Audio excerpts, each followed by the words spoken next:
오늘 말씀에도 열심에 대해서 한번 다시 생각해 보아라는 충고가 나옵니다. 내가 증언하노니 그들이 하나님께 뭐가 있으나? 열심이 있으나 뭐가 없어요? 올바른 지식이 없어요. 문제라는 거죠. 그들은 유대인을 말합니다. 유대인들은 굉장히 열심 있는 사람이었는데 그 유대인들 중에서도 열심이라면 두 번째 가라면 서러울 사람이 청년 사울 자기 자신이었습니다. 얼마나 열심이었으면 그 열심 때문에 사람을 죽이러 다녔겠습니까? 그런데 사울의 그 열심은 자신을 위한 열심이 아니었습니다. 동족을 위한 열심이었습니다. 이스라엘의 구원은 동족이 모두 다 율법을 잘 지켜야 이루어질 텐데 온 민족이 힘을 합해서 구원을 향해서 단일 대오로 가야 되는데 그 대오를 흐트리는 사람들이 있다는 거죠. 그 사람들을 미워하고 경계했습니다. 심한 경우에는 처단해야 된다고 생각했습니다. 그래서 예수 믿는 사람들을 죽이러 열정적으로 뛰어다닌 거예요. 그리스도를 만나고 나서는 그것이 잘못된 열심이었다는 것을 깨달았지만 동족을 위한 열정 자체는 변함없었습니다. 9장에서 나에게 큰 근심과 끊임없는 고통이 있다고 말합니다. 3절 함께 읽겠습니다. 나의 형제 곧 골육의 친척을 위하여 내 자신이 저주를 받아 그리스도에게서 끊어질지라도 원하는 바로라. 역시 동족을 위한 열심입니다. 나 혼자 살기 위한 열심이 아니죠.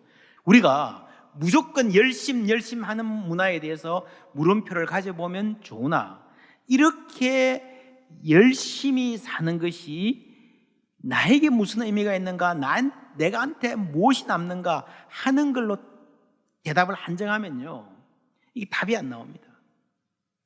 여러분, 지금 내가 이 자리에 있을 수 있는 것은 누군가 열심히 닦아놓은 터전 위에 서 있기 때문입니다. 오늘 우리가 이 정도의 나라에 살 수 있는 것은 피땀 흘려 이 나라를 지켜온 분들이 계셨기 때문입니다.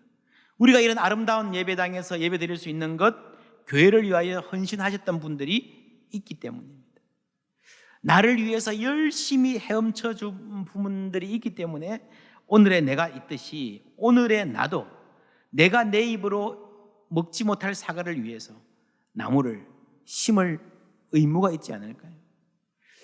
열심히 사는 것이 어떤 의미가 있을까 하는 질문 자체는 필요하지만 문제는 이런 책에서 그 질문이 너무 개인주의라는 좁은 렌즈에만 갇혀 있다는 사실입니다. 열심히 하는 것의 의미를 질문해 볼 필요가 있는 것은 그 이유는 다른 데 있습니다. 우리의 열심이 때로 맹목적이기 때문입니다. 이 문제를 바울이 10장에서 다룹니다. 이스라엘의 열심, 여린의 자신, 청년 사울의 열심이 무엇이 문제였습니까? 열심이 있으나 뭐가 없다 그랬습니까? 올바른 지식이 없는, 맹목적이었다는 거죠. 여러분, 사람이 어떤 일을 열심히 하다 보면요, 몰두하다 보면 자기 열심에 자기가 취해요. 취한다는 것은요, 감각을 잃어버린다는 거예요. 감각을 잃어버려서 이게 세상의 전부인 줄 알아요. 다른 것은 눈에 안 보입니다. 다른 소리는 안 들립니다. 중요하니까요. 사람들이 시작할 때는 중요하니까 열심히 해야지로 시작하지만 이게 가다 보면요, 내가 열심히 하니까 중요한 거야가 됩니다. 맞습니까? 아니에요. 내가 열심히 하니까 이것은 옳은 거야. 맞아요? 틀려요? 틀립니다. 틀릴 수 있습니다. 공든 탑이 무너지랴. 무슨 말이 일이든 정성을 다해서 하라는 좋은 말일 수 있지만 여러분, 공든 탑도 무너집니다. 공들었다고 안 무너집니까? 그런 게 어디 있습니까? 잘못된 기초 위에 세우면 무너지죠. 세울 때 계산 못했던 지진이 오면 무너지죠. 혹은요, 나는 신실하고 정확하게 일해도요, 내가 썼던 재료가 잘못되면 무너지는 거예요. 이스라엘의 특별한 열심은 당시에도 잘 알려져 있었습니다. 유대인들은 안식일을 지키기 위해서 조그마한 일에까지 세세한 규칙을 만들었습니다. 심지어 전쟁을 하는데 적군이 안식일에 쳐들어와요. 쟤들은 안식일에 일 안 한다 그러더라. 적군이 들어와도요, 옆에 칼과 방패가 있어도 들지 않아요. 율법을 어기는 거예요. 아들을 할례받게 하면 죽인다. 그러면요, 무할례자로 사느니 할례자로 죽는 게 낫다고 생각했습니다. 일상생활 속에서 자신을 더럽히지 않기 위해서 손과 그릇을 씻는 일, 이방인들을 철저하게 멀리하는, 여러분 얼마나 대단한 열심입니까? 그런데 문제는 그들의 열심이 올바른 지식을 따른 것이 아니었다는 데 있습니다. 그래서 하나님의 의를 모르고 자기 의를 세우려고 힘써, 이런 기막힌 말 아닙니까? 힘써 열심히 있으니까 하나님의 의에 복종하지 않느니라. 내 의를 세우려고 하나님의 의를 힘써 대적하는 거예요. 기가 막힌 일이죠. 내가 열심히 할수록 하나님께 손해가 나는 거예요. 왜 그런가?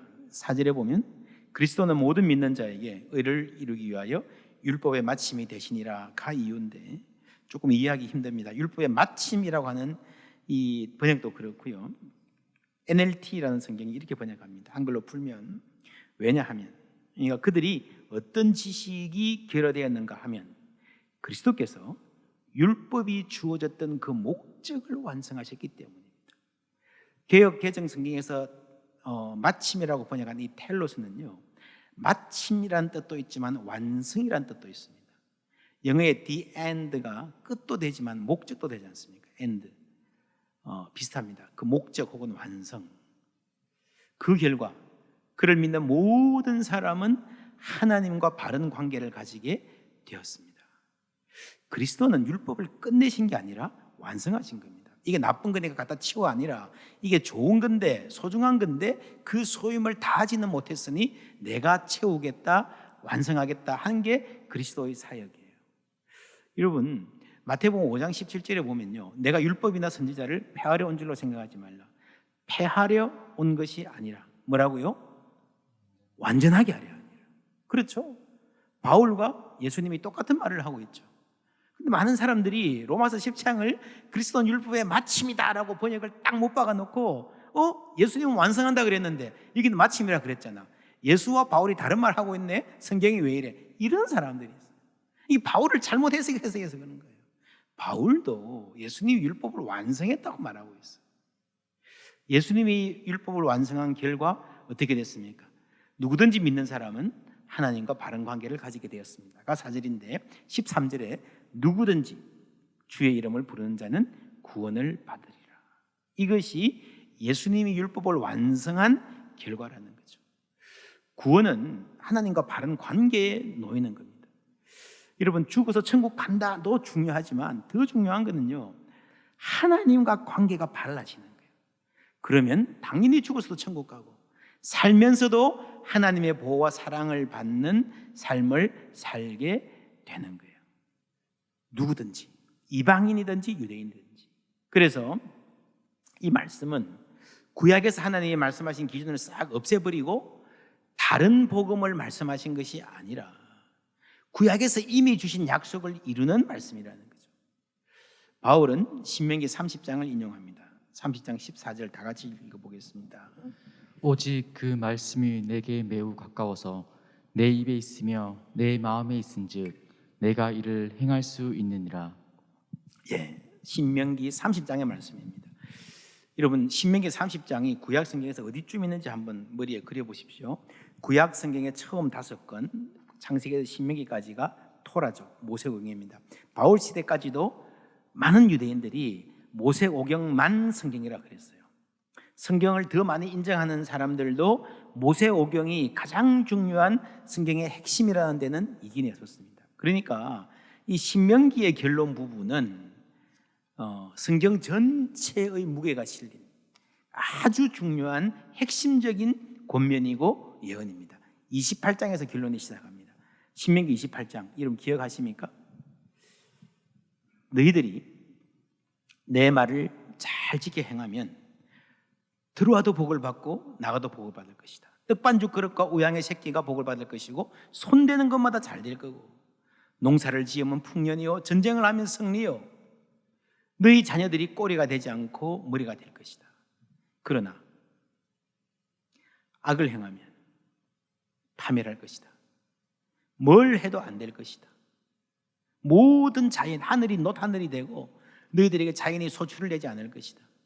그리고 그 모든 징벌들을 말하면서 그 맨 마지막 가운데 가장 뼈아픈 대목이 64절에 나옵니다. 함께 읽습니다.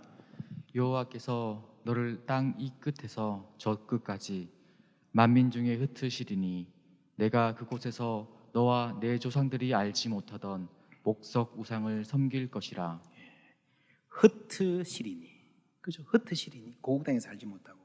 바벨론 포로들이 바벨론에 가서 이 말씀을 어떻게 읽었을까요? 아, 우리가 이 처지가 되었구나. 그래서 느헤미야나 다니엘을 보면요, 이 신명기 말씀을 기억하면서 기도합니다. 하나님, 우리를 불쌍히 여기시고 우리 죄를 용서하시고 다시 고국에 돌아가 살게 해주세요. 그래서 30장에 보면 하나님이 다시 고국으로 돌아오게 하실 것인데 그게 다가 아니다. 몸만 오면 뭐하냐? 와서 또 죄짓고 와서 또 우상 숭배하고 또 서로 착취하고 그러면 그 질곡에서 헤어날 수가 없죠. 하나님께서 은혜를 베푸셔서 하나님 말씀을 지켜 준행하는 새로운 백성을 만들 것이다. 이런 소망이 신명기 30장에 담겨 있습니다. 그래서 예수님 당시 유대인들은요, 이 신명기 30장을 하나님께서 이스라엘을 영광스럽게 회복시킬 소망으로 보았습니다. 바로 그 회복이 그리스도 안에서 일어났다는 것입니다. 로마서 10장 8절입니다. 그러면 무엇을 말하느냐? 말씀이 내게 가까워 내 입에 있으며 내 마음에 있다 하였으니까지가 신명기 30장 내용이죠. 그 다음에 바울의 말입니다. 곧 우리가 전파하는 믿음의 말씀이라. 말씀이 가까워진, 아주 가까워지는 이 예언이 확실하게 성취되는 것이 믿음의 말씀, 예수 그리스도를 믿음으로 말미암아 의롭게 되는 복음으로 가능해진다는 거죠. 그만큼 가까이 왔다는 겁니다. 요한계시록 3장 20절 다 같이 읽습니다. 볼지어다 내가 문 밖에 서서 두드리노니 누구든지 내 음성을 듣고 문을 열면 내가 그에게로 들어가 그와 더불어 먹고 그는 나와 더불어 먹으리라. 아멘. 예수님 어디 계세요? 문 밖에 있어요. 우리 입장에서 보면 문 바로 앞에 와 있는 거죠. 두드리니까 내 마음은 바로 앞에 와 있어서 누구든지 문을 열기만 하면 예수님을 만날 수 있고 예수님과 한 가족이 될 수 있다는 겁니다. 그만큼 예수님이 가까이 와 계신다는 거예요. 누구든지 주의 이름을 부르면 구원을 얻을 것이다. 여러분, 이것이 얼마나 놀라운 일인지 아십니까? 6절 7절 함께 읽습니다. 믿음으로 말미암는 의인은 이같이 말하되 내 마음에 누가 하늘에 올라가겠느냐 하지 말라 하니 올라가겠느냐 함은 그리스도를 모셔 내리려는 것이요 혹은 누가 무저강에 내려가겠느냐 하지 말라 하니 내려가겠느냐 함은 그리스도를 죽은 자 가운데서 모셔 올리려는 것이라. 이게 무슨 말인가? 성경 읽으면서 이게 진짜 이상한 말이다. 무슨 말인지 도대체 모르겠습니다. 질문하는 분들 많습니다. 사실은 쉬운 말입니다. 굉장히 쉬운 말입니다. 여러분, 인류를 구원하는 그 엄청난 뭐가 있으려면 그게 보통 어려운 게 아닐 거다 하는 그런 선입관이 있는 거예요. 바로 그 얘기를 하는 겁니다. 바울이 하는 말은, 모세가 하는 말은 우리가 그리스도를 만나기 위해, 하나님 말씀을 듣기 위해 하늘로 갈 필요가 없다는 거죠.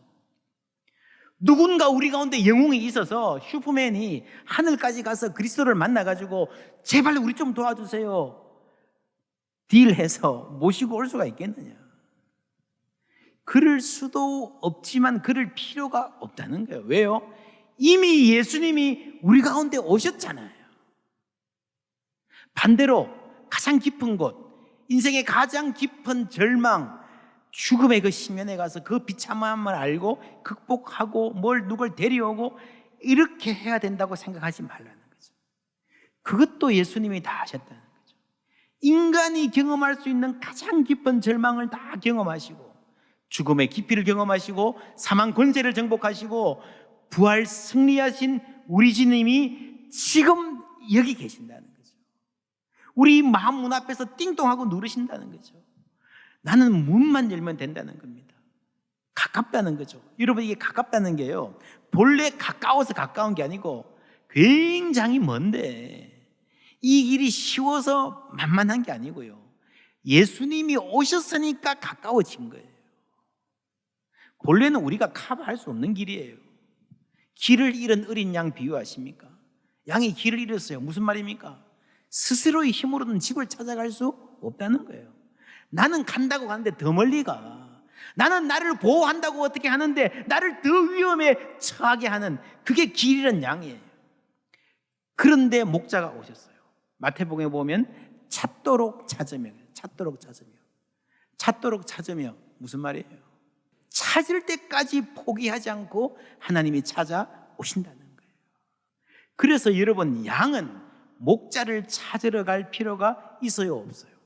없어요. 목자 대신 예수님께서 우리 앞에 오셨기 때문입니다. 우리가 할 일은 그 목자 품에 안기면 되는 거예요. 주의 친절한 품에 안기세요. 여러분, 그게 믿음이에요.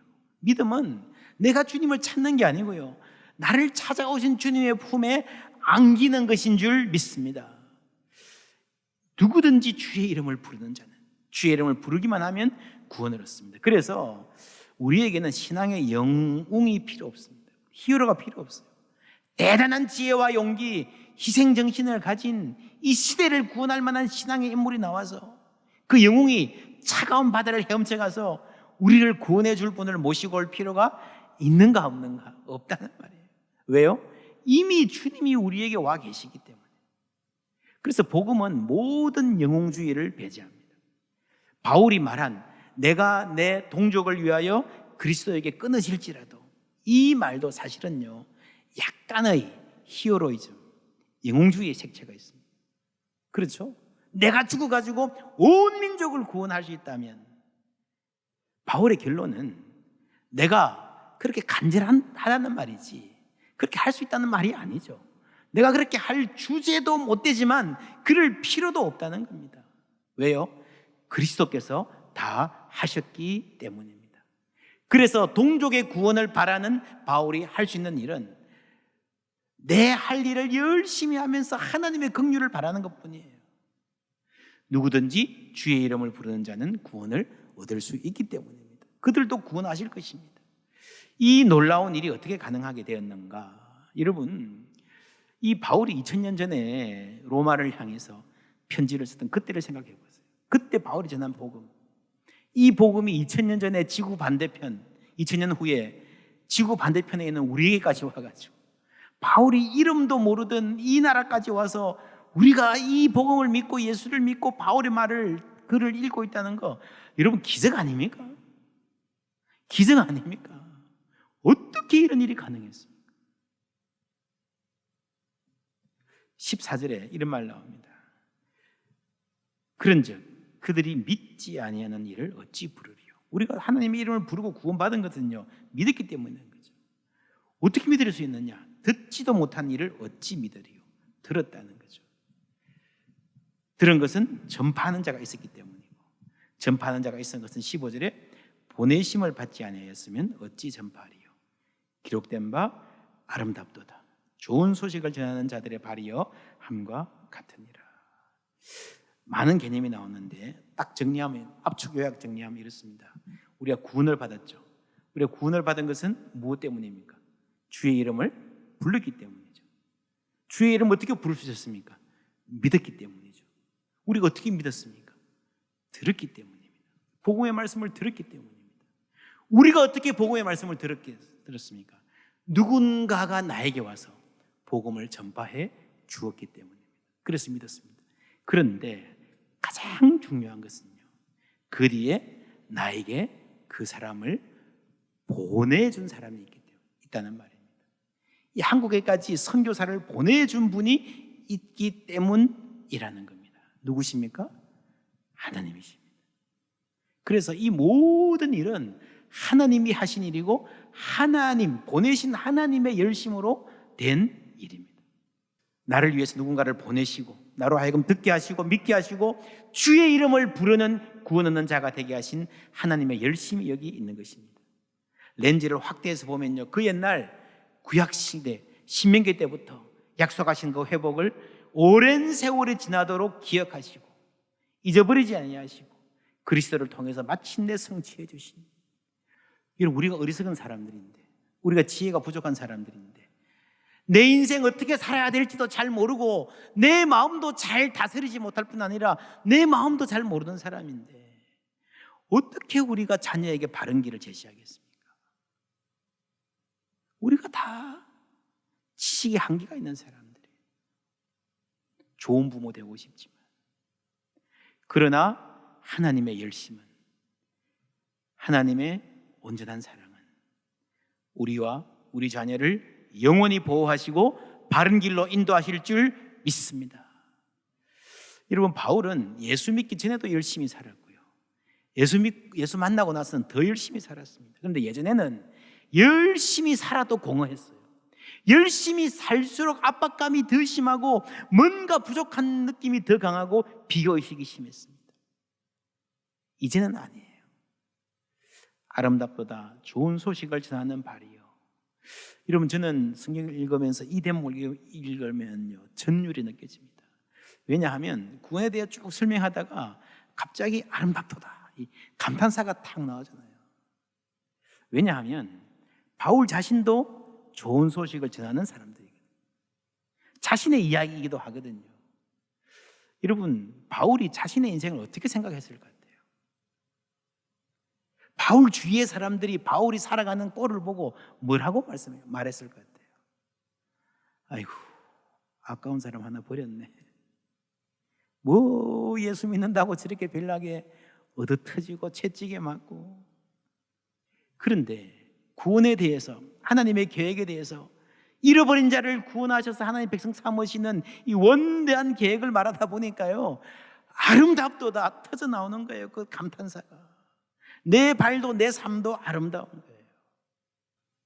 바울의 인생이 복된 것은 내 열심이 아니라 하나님의 열심을 따라 사는 삶이었기 때문입니다. 우리에게도 이런 복이 있기를 주님의 이름으로 축원합니다. 우리도 이렇게 살 수 있습니다. 여러분, 하나님의 열심으로 사는 삶은요, 하나님이 나를 보내셨다는 의식을 갖고 사는 삶이에요. 우리 집에 애가 태어났어요. 우리를 사랑해서 하나님이 이 애를 보내셨다. 감사하다. 좋아요. 그러나 바꿔서 생각해 보세요. 이 아이의 인생을 사랑해서 하나님이 나를 이 아이의 인생에 보내주셨다. 나한테 이런 좋은 직장을 주셨다. 그게 아니고 하나님이 이 직장, 이 마을에 사는 사람들 사랑하셔서 나를 여기에 보내주셨다. 여러분, 그렇게 생각해 보세요. 삶이 얼마나 달라지는지 몰라요. 열심히 살다가 야, 내가 이렇게 살아서 뭐하냐 하는 그 모든 허무한 물음이 여기서 다 해결될 줄 믿습니다. 우리의 삶은 하나님이 보낸 삶이에요. 내가 누군가의 이웃으로, 누군가의 친구로 지나고 보면 그때 그분이 있었기 때문에 내 삶이 이렇게 바뀌었습니다. 그런 고백을 듣는 사람이 되었으면 좋겠습니다. 우리 자녀들에게도 엄마, 아빠, 하나님께서 엄마를, 아빠를 내 삶에 보내주신 것이 감사해요 하는 고백을 듣는, 하나님 귀하신 뜻 이루는 주의 백성들 다 되시기를 주님의 이름으로 축원합니다.